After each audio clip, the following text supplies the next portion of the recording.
Hello guys, welcome back to Sneha audio novel channel. நான் உங்கள் RJ Sneha. இன்னைக்கு நம்ம பார்க்க போகிற கதை ஆதித்யனின் ஆயுள் கைதியவள் எபிசோட் 30. இது வரைக்கும் நம்ம சேனலை சப்ஸ்கிரைப் பண்ணாதவங்க மறக்காமல் சப்ஸ்கிரைப் பண்ணிட்டு வாங்க கதைக்குள்ளே போகலாம். மறுநாள் மாலை 5 மணி. வங்கி வேலைகள் அனைத்தும் முடிந்து தன் தோள் பையை சரி செய்தபடி மதுரா வங்கியின் பிரதான வாசலுக்கு வெளியே வந்தாள்.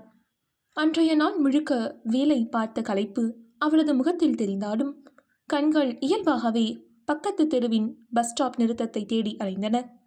அங்கே ஆதியின் கருப்பு நிற சொகுசு கார் மிக கம்பீரமாக நின்று கொண்டு இருந்தது. ஆனால் மதுராவின் விழிகள் காரை கடந்த அடுத்த நொடி அவள் அப்படியே அதிர்ச்சியிலும் வியப்பிலும் உறைந்து போனாள். அங்கே காரின் கதவருகே சாய்ந்து தன் இரு கைகளையும் மார்பின் குறுக்கே கட்டியபடி ஆதி நின்று கொண்டிருந்தான். அவனது வழக்கமான ஆஃபீஸ் ஃபார்மல் கோட் ஷூட் உடைகளை தவிர்த்து இன்று அவன் அணிந்திருந்த கருப்பு நிற கேஷுவல் ஷர்ட்டும் கத்தரித்த நேர்த்தியான ஒழுங்குபடுத்தப்பட்ட தாடியும் அவனது கூர்மையான பார்வையும் அவனுக்கு ஒரு தனித்துவமான அழகை தந்திருந்தது. மாலையின் இளவையில் அவனது செதுக்கப்பட்ட முக அமைப்பில் பட்டு தெரிக்க அவன் ஏதோ ஒரு சர்வதேச திரைப்படத்தின் முன்னணி ஹீரோ போல அவ்வளவு அட்டகாசமாக தெரிந்தான் மதுராவின் கண்களுக்கு. வங்கியிலிருந்து வெளியே வந்த பல இளம்பெண்களும் சாலையை கடந்து சென்றவர்களும் தங்களை மறந்து அவனை ஒரு நிமிடம் திரும்பி பார்த்துவிட்டு செல்வதை மதுரா கவனித்தாள்.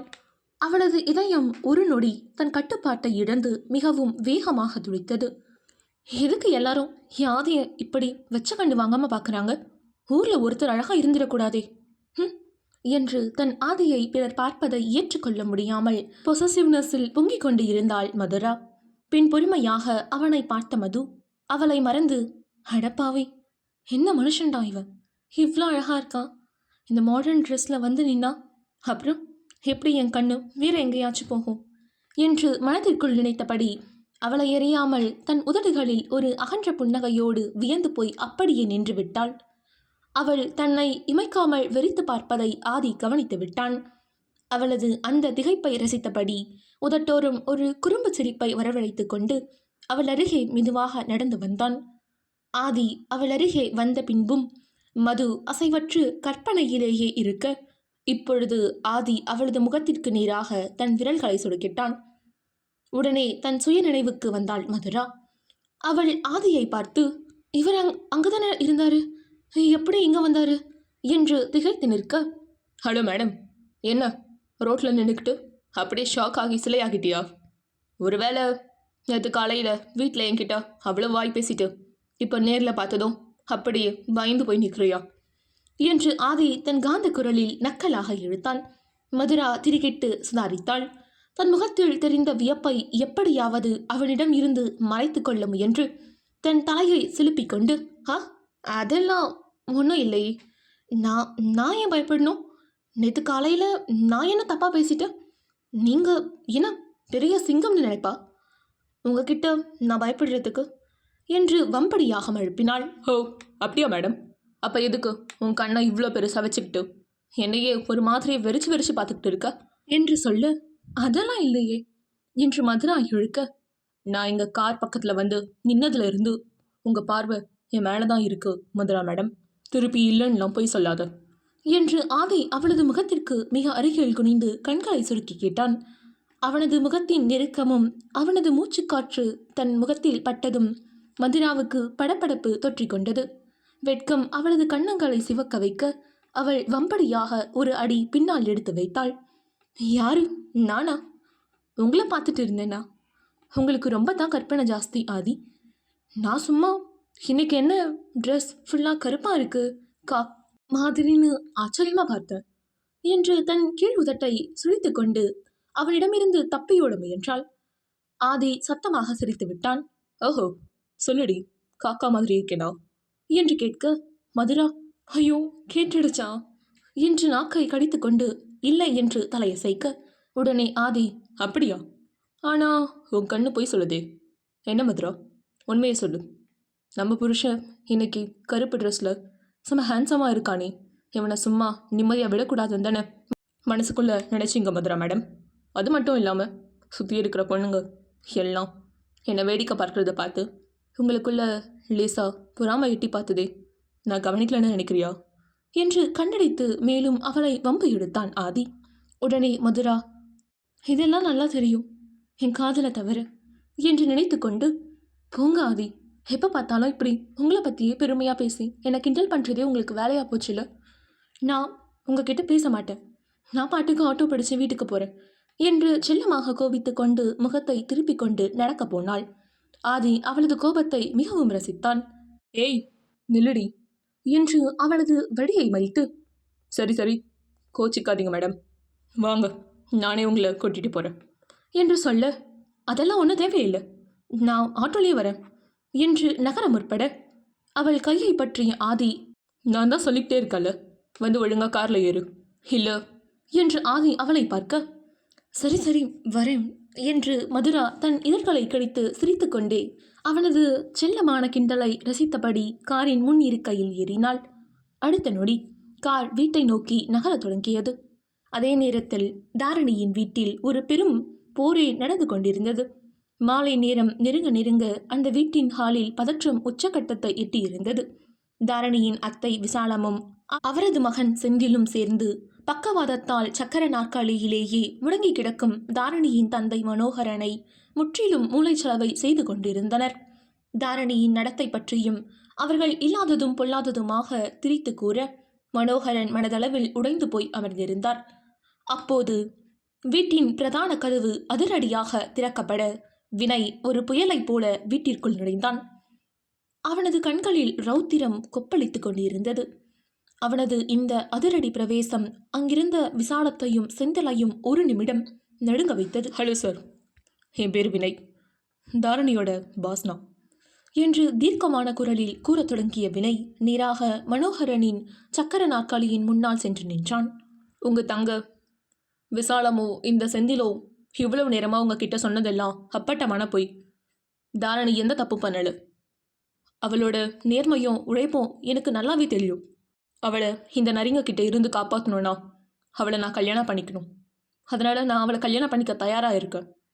தாரணியை என் மனைவியா என் வாழ்க்கை துணையா நான் ஏற்றுக்கிறேன் சார். அவளை நான் நல்லா பார்த்துப்பேன். அவள் எனக்கு எவ்வளோ முக்கியம்னு உங்களுக்கு சொன்னால் புரியாது. அதனால் அவளை எனக்கு கல்யாணம் பண்ணித்தாங்க ப்ளீஸ் என்று தன் மனதில் இருந்த காதலையும் தேடலையும் அந்த இடத்திலேயே வெளிப்படுத்தினான் வினய். உடனே விசாலம் கைகளை காற்றில் ஆட்டி கூச்சலிட்டாள். பார்த்தீங்களா அண்ணன், நான் சொன்னது உண்மைன்னு இவனே நிரூபிச்சிட்டான் பாரு. இவனுக்காக தான் உன் மக ராத்திரி முழுக்க ஃபோனில் உருகிக்கிட்டு இருந்தா. இப்போ நேர்லையே வந்து அவளை கூட்டிகிட்டு போக நிற்கிறான் பாரு. இவங்க 2 பேருக்கு நடுவில் ஏதோ இருக்குன்னு நான் அன்றைக்கே சொன்னேன்ல, இப்போ பாரு நம்ம குடும்ப மானத்தையே கப்பல் ஏற்றிட்டா என அவர் பேசிக்கொண்டே செல்ல இங்கு வினயின் பொறுமை எல்லையை கடந்தது. பாய்ந்து சென்று செந்திலின் சட்டையை பிடித்து அவனது முகத்தை சுவற்றோடு பலமாக அமுக்கி எச்சரித்தான். இன்னொரு தடவை அவளை பற்றி தப்பா பேசின இந்த இடத்திலேயே உன் வாழ்க்கையை முடிச்சிடுவேன் என்று வினய் விசாலத்தை பார்த்து சிங்கம் போல் கர்ஜித்தான். அப்போது காய்ச்சல் உடம்போடும் அழுது வீங்கிய கண்களோடும் தாரணி தன் அறைக்குள்ளிருந்து ஓடி வந்து வினயின் கைகளை பிடித்து தடுத்தாள். வினய் சார் ப்ளீஸ், அவங்கள விட்டுருங்க, இங்கிருந்து போயிடுங்க சார் என்று கத்தினாள்.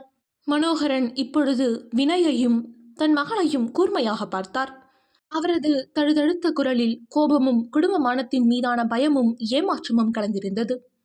தம்பி, நீ யாரோ எவரோ, பெரிய இடத்து பிள்ளையா இருக்கலாம், கோடீஸ்வரனா இருக்கலாம், ஆனா என் மக தாரணிய உனக்கு கல்யாணம் பண்ணித்தர எனக்கு ஒருபோதும் சம்மதம் இல்லை. என் குடும்பமானத்தை ஊர் முன்னாடி கப்பல் எத்தின உனக்கு என் மகளை தரமாட்டேன். அவளை பெத்த அப்பா நான் இன்னும் உயிரோட தான் இருக்கேன். மரியாதையா இங்கிருந்து இப்பவே போயிடு, என் மகளோட வாழ்க்கையை விட்டும் போயிடு என்று தாரணியின் தந்தை வினயின் காதலை திட்டவட்டமாக கராராக மறுத்து தீர்ப்பளித்தார். வினயின் கண்கள் கோபத்தால் சிவந்தன. சார், நீங்க தப்பா புரிஞ்சிட்டு இருக்கீங்க. தாரணிக்கு இந்த வீட்லையும் இந்த ஆளுங்க கிட்டையும் எந்த பாதுகாப்பும் கிடையாது என்று சொல்லிக்கொண்டே தாரணியின் கைகளை பலமாக பற்றினான். தாரணி, நீ வா என் கூட, இவங்க கிட்ட உன்னை இந்த நிலைமையில விட்டுட்டு என்னால் போக முடியாது, வா என்று அவளை தன்னோடு அழைக்க அவளது கையை முன்னோக்கி இழுத்தான். வினயின் அந்த இறுக்கமான பாதுகாப்பான பிடியில் தாரணி தன் நிலையை மறந்து சில அடிகள் முன்னோக்கி நடந்தாள். அவளுக்கு வினையோடு சென்றுவிட வேண்டும் என்ற ஆசை ஒரு நிமிடம் தலை தூக்கியது. ஆனால் அவளது தந்தை மனோகரன் தன் முழு பலத்தையும் திரட்டி, தாரணி என்று ஆக்ரோஷமாகவும் வேதனையோடும் கத்தினார். தாரணி சட்டென்று அதிர்ந்து போய் திரும்பி தன் தந்தையின் முகத்தை பார்த்தாள். சக்கர நாற்காலியில் முடங்கி கிடக்கும் தன் தந்தையின் கண்களில் தெரிந்த ஏமாற்றமும் அவமானமும் கோபமும் அவளது நெஞ்சை குத்தியது. என் பொண்ணு இந்த ஊர் முன்னாடி என்னை அசிங்கப்படுத்திட்டு ஒருத்தன் கூட போயிட்டா என்ற பழிச்சொல் தன் தந்தையை கொன்றுவிடும் என்பது அவளுக்கு புரிந்தது. தன் தந்தையின் கௌரவத்தையும் உயிரையும் விட வினையின் காதல் அவளுக்கு பெரிதாக தோன்றவில்லை. கண்ணீர் கண்களில் உறைந்து நிற்க தாரணி மெதுவாக ஆனால் உறுதியான வினையின் கைப்பிடியிலிருந்து தன் கையை உருவி கொண்டாள். வினை பெரும் அதிர்ச்சியோடு, தாரணி என்ன பண்ற நீ? இவங்களை நம்பி இங்கேயே இருக்க போறியா என்று கேட்க, அவளோ வினையின் முகத்தை பார்க்க துணிவின்றி தன் தந்தையின் காலடியில் போய் மண்டியிட்டு அமர்ந்தாள். மனோகரன் தன் தங்கை விசாலத்தையும் செந்தலையும் பார்த்துவிட்டு தாரணியின் தலையில் தன் நடுங்கும் கையை வைத்தார். தாரணி, இன்னும் 2 நாள்ல இந்த செந்திலுக்கும் உனக்கும் கல்யாணம் நடக்கும். நீ நான் சொல்றவனை தான் கல்யாணம் பண்ணிப்பேன்னு உன்னை பெத்தைய முன்னாடி என் கையை தொட்டு எனக்கு இப்பவே சத்தியம் பண்ணி கொடு. இல்லைனா இதுதான் நீ என்னை பார்க்குற கடைசி தடவையா இருக்கும் என்று சொல்ல செந்திலின் முகத்தில் ஒரு வக்கிரமான வெற்றி களிப்புடன் கூடிய புன்னகை அரும்பியது. தாரணி கதறி அழுதாள். அவளுக்கு வினையை விட்டு பிரிய மனமில்லை. அவனது காதலின் ஆழம் அவளுக்கு தெரியும். ஆனால் தன் தந்தையின் வார்த்தையையும் அவரது உயிரையும் மீற அவளால் முடியவில்லை. கண்ணீர் வெள்ளமாய் கண்களை நனைக்க நடுங்கும் தன் கரங்களை எடுத்து தன் தந்தை மனோகரனின் கையின் மீது வைத்தாள். நான் சத்தியம் பண்ணுறேன்ப்பா. நீங்கள் சொன்னபடியே இன்னும் 2 நாளில் நான் கல்யாணம் பண்ணிக்கிறேன். வினய் சாருக்கும் எனக்கும் எந்த பந்தமும் இல்லை என்று விம்மி விம்மி அழுது கொண்டே தன் தந்தையின் முன்னிலையில் சத்தியம் செய்து கொடுத்தாள். அவள் சொன்ன அந்த ஒவ்வொரு வார்த்தையும் வினையின் இதயத்தில் 100 ஈட்டிகளால் ஒரே நேரத்தில் பாய்ந்தது போல் இருந்தது. தனக்காக தன் கௌரவத்திற்காக போராட வந்த வினையை தன் தந்தையின் முகத்திற்காக தாரணி அப்படியே கைவிட்டாள். வினை அங்கே ஒரு நொடி கூட நிற்க விரும்பவில்லை. தாரணியை ஒரு ஆழமான ஏமாற்றமும் கோபமும் நிறைந்த பார்வை பார்த்துவிட்டு விறுவிறுவென்று வீட்டை விட்டு வெளியேறி தன் காரை கிளப்பிச் சென்றான். இப்படி தன் தந்தைக்கு சத்தியம் செய்து கொடுத்துவிட்ட தாரணியின் வாழ்க்கை இனி என்னவாகும்? வினை அவளை வெறுத்து ஒதுக்குவானா? இல்லை அவளது சத்தியத்தை மீறி இந்த சதியை முறியடிப்பானா? அடுத்த பாகத்தில் பார்க்கலாம். மறக்காமல் இந்த எபிசோட் பிடிச்சிருந்தா ஸ்னேகா ஆடியோ நாவல் சேனலை சப்ஸ்கிரைப் பண்ணிவிட்டு உங்களுடைய சப்போர்ட்டை எனக்கு தாங்க. அது மட்டும் இல்லாமல் உங்களுடைய கருத்துக்களை கமெண்ட் பாக்ஸில் பதிவு பண்ணுங்கள். இந்த எபிசோட் பிடிச்சிருந்தா லைக் பண்ணுங்கள், ஷேர் பண்ணுங்கள். நன்றி.